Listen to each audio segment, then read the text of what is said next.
에제키엘 예언서의 말씀입니다. 그 무렵 천사가 나를 데리고 주님의 집 어귀로 돌아갔다.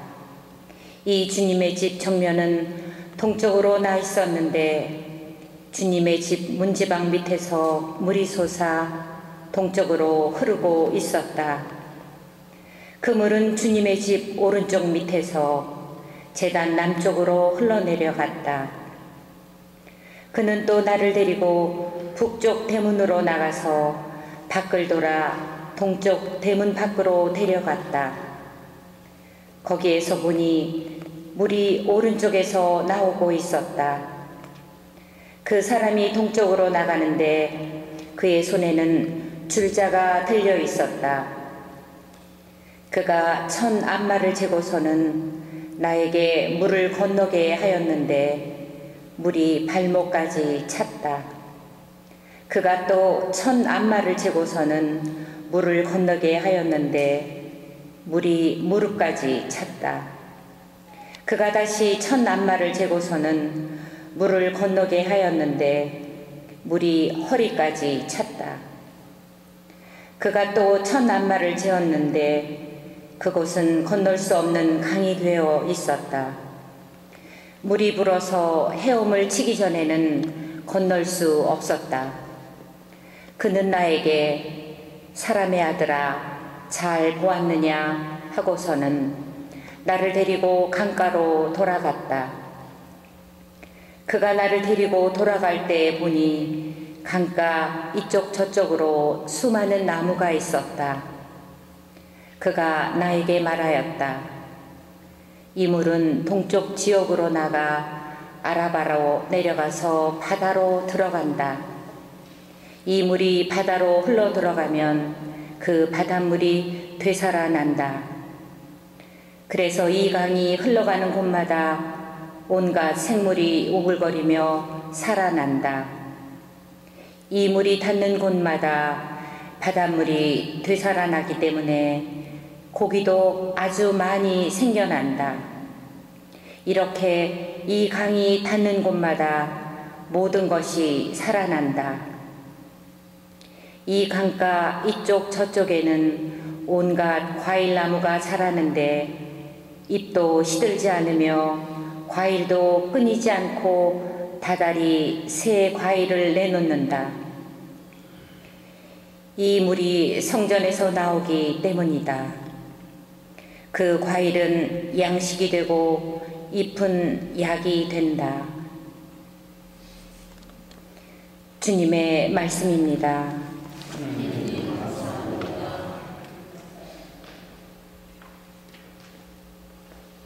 만군의 주님이 우리와 함께 계시네. 야곱의 하나님이 우리의 산성이시네. 만군의 주님이 우리와 함께 계시네. 야곱의 하나님이 우리의 산성이시네. 하나님은 우리의 빛인 점, 우리의 힘, 어려울 때마다 늘 도와주셨네. 우리는 두려워하지 않네. 땅이 뒤 흔들린다 해도, 산들이 바다 깊이 빠진다 해도. 만군의 주님이 우리와 함께 계시네. 야곱의 하나님이 우리의 산성이시네. 강물이 줄기줄기 하나님의 도성을 지극히 높으신 분의 거룩한 거처를 즐겁게 하네. 하나님이 그 안에 계시니 흔들리지 않네. 하나님이 동틀녘에 구해주시네. 만군의 주님이 우리와 함께 계시네. 야곱의 하나님이 우리의 산성이시네. 만군의 주님이 우리와 함께 계시네. 야곱의 하나님이 우리의 산성이시네. 와서 보아라 주님의 업적을, 이 세상에 이루신 놀라운 일을. 만군의 주님이 우리와 함께 계시네. 야곱의 하나님이 우리의 산성이시네. 말씀이신 그리스도님 찬미 받으소서. 말씀이신 그리스도님 찬미 받으소서. 하나님 제 마음을 깨끗이 만드시고 구원의 기쁨을 제게 돌려주소서. 말씀이신 그리스도님 찬미 받으소서.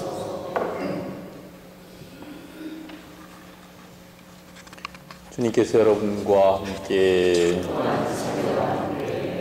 요한이 전한 거룩한 복음입니다.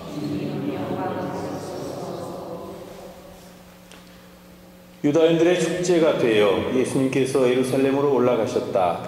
예루살렘의 양문 곁에는 히브리 말로 베짜타라고 불리는 못이 있었다. 그 못에는 주랑이 5채 달렸는데 그 안에는 눈머니, 다리 저느니, 팔다리가 말라 비틀어진 이 같은 병자들이 많이 누워 있었다. 거기에는 38해나 앓는 사람도 있었다. 예수님께서 그가 누워있는 것을 보시고 또 이미 오래 그렇게 지낸다는 것을 아시고는 건강해지고 싶으냐 하고 그에게 물으셨다. 그 병자가 예수님께 대답하였다. 선생님, 물이 출렁거릴 때 저를 못 속에 넣어줄 사람이 없습니다. 그래서 제가 가는 동안에 다른 이가 저보다 먼저 내려갑니다. 예수님께서 그에게 말씀하셨다. 일어나 네 들 것을 들고 걸어가거라. 그러자 그 사람은 곧 건강하게 되어 자기 들 것을 들고 걸어갔다.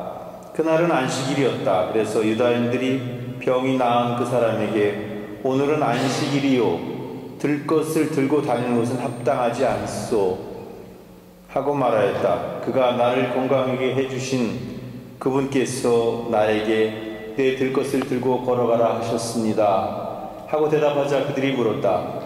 당신에게 그것을 들고 걸어가라는 사람이 누구요? 그러나 병이 나은 이는 그분이 누구이신지 알지 못하였다. 그곳에 군중이 몰려 있어 예수님께서 몰래 자리를 뜨셨기 때문이다. 그 뒤에 예수님께서 그 사람을 성전에서 만나시자 그에게 이르셨다. 자, 너는 건강하게 되었다.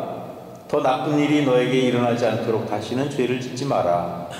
그 사람은 물러가서 자기를 건강하게 만들어주신 분은 예수님이시라고 유다인들에게 알렸다. 그리하여 유다인들은 예수님께서 안식일에 그러한 일을 하셨다고 하여 그분을 박해하기 시작하였다.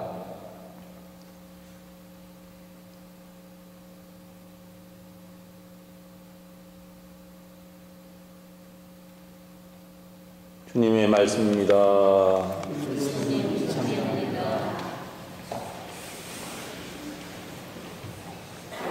건강하게 살고 싶으시죠? 네. 아마 건강하게 사는 것은 누구에게나 다 바라는 바일 겁니다. 아마 비실비실 아프고 싶은 사람 아무도 없을 겁니다. 그러나 건강하다는 것이 단순히 몸만 건강한 것을 추구해서는 안 된다는 생각이 듭니다. 물론 몸도 건강해야죠.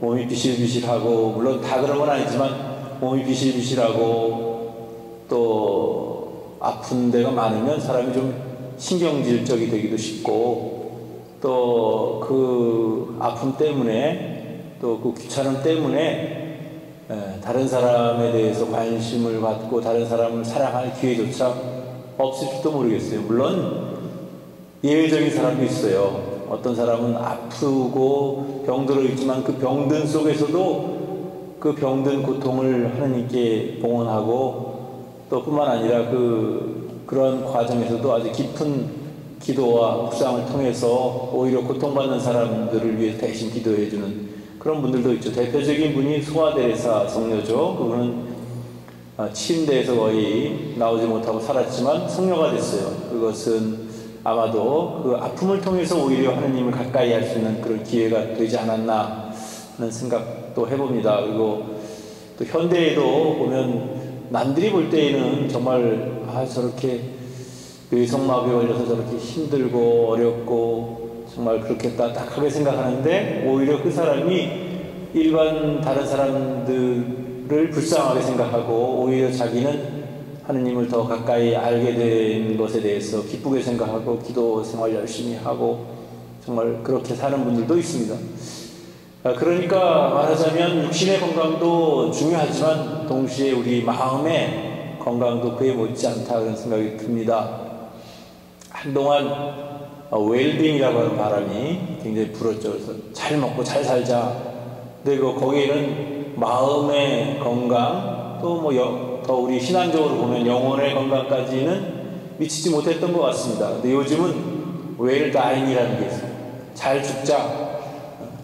죽는 순간까지 잘 건강하게, 뭐 육체적인 건강뿐만이 아니라 마음도 평화롭게 잘 관리하고 또 죽는 순간까지도 잘 해서 죽음의 그 순간을 거룩하게 혹은 경건하게 또 잘 죽을 수 있는 그런 것을 추구하는, 그래서 well dying이라고 하는 그런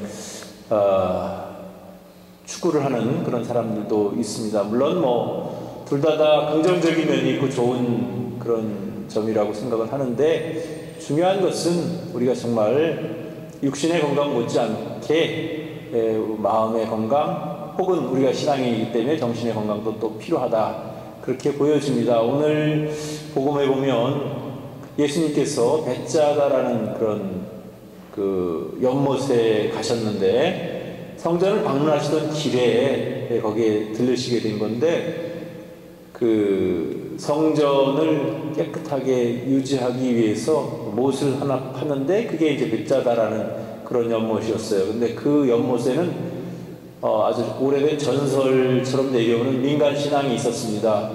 가끔 가다가 천사가 내려와서 그 물을 이렇게 흔드는데, 물 흔들 때 제일 처음 그 물에 들어간 사람은 병이 낫는다, 그런 조건입니다. 이건 사실 근거가 없는 이야기였습니다. 그렇지만 어쨌든 사람들이 그렇게 믿었기 때문에 주변에는 앓는 사람들이 질비하게 이렇게 있었습니다.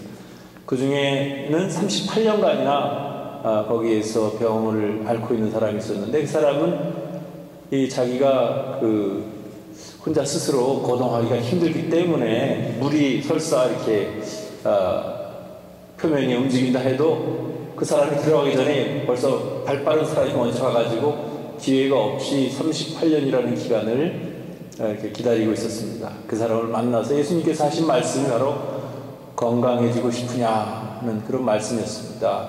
뭐 그런 말 할 때 아니요, 나는 건강해지고 싶지 않습니다라고 말할 수 있는 사람은 아무도 없을 거고, 그래서 예수님께서는 그를 건강하게 해주셨다고 합니다. 그래서 그 예수님께서는 그 사람에게 마지막으로 정리하는 의미에서 이제 다시는 죄짓지 마라, 이렇게 이야기를 합니다. 왜냐하면 그 유대 사람들, 특히 그 당시의 사람들은 그 몸이 아픈 것도 죄를 지었기 때문에 그 죄에 대한 결과라고 그렇게 생각을 했습니다. 물론 그것은 근거 없는 이야기죠. 오늘날에 생각하면 허무맹랑한 이야기를 들릴지도 모르겠어요. 그렇지만 또 엄밀한 의미에서 보면 우리가 정신적인 건강과, 그러니까 영혼의 건강과 육체의 건강이 사실 별개로 따로 떨어져 있는 것은 아니라고 보여지는 면도 있습니다. 그것은 과학적으로도 증명이 된 사실이고, 그래서 우리가 영혼을 잘 관리하면 육신의 건강도 따라오게 되는 겁니다. 또 육신의 건강도 건강해야 한편으로 보면 우리가 마음의 건강 혹은 영적인 건강도 더 잘 누릴 수 있는 조건이 되는 것입니다. 그래서 반드시 뭐 죄를 지었기 때문에 병이 걸린다, 그런 생각은 잘못된 생각이지만, 그러나 또 어떤 의미에서 보면, 영적으로 보면 어떤 육신의 어떤 아픔이나 병 같은 것들이 우리 마음의 건강 더 깊이 들어가면 영혼이 건강하지 못함으로 인해서 마음의 부담이 많아서 또 다른 사람들에 대한 그런 미움과 분노 때문에 이렇게 올 수도 있는 그런 결과를 가지고 있기 때문에, 그래서 여러분들이 마음도 항상 잘 관리하고, 또 우리가 신앙이기 때문에 우리 영적인 생활도 잘 해가지고 육체의 건강과 더불어 우리가 죽는 날까지 모두가 다 건강하게 잘 살았으면 좋겠습니다.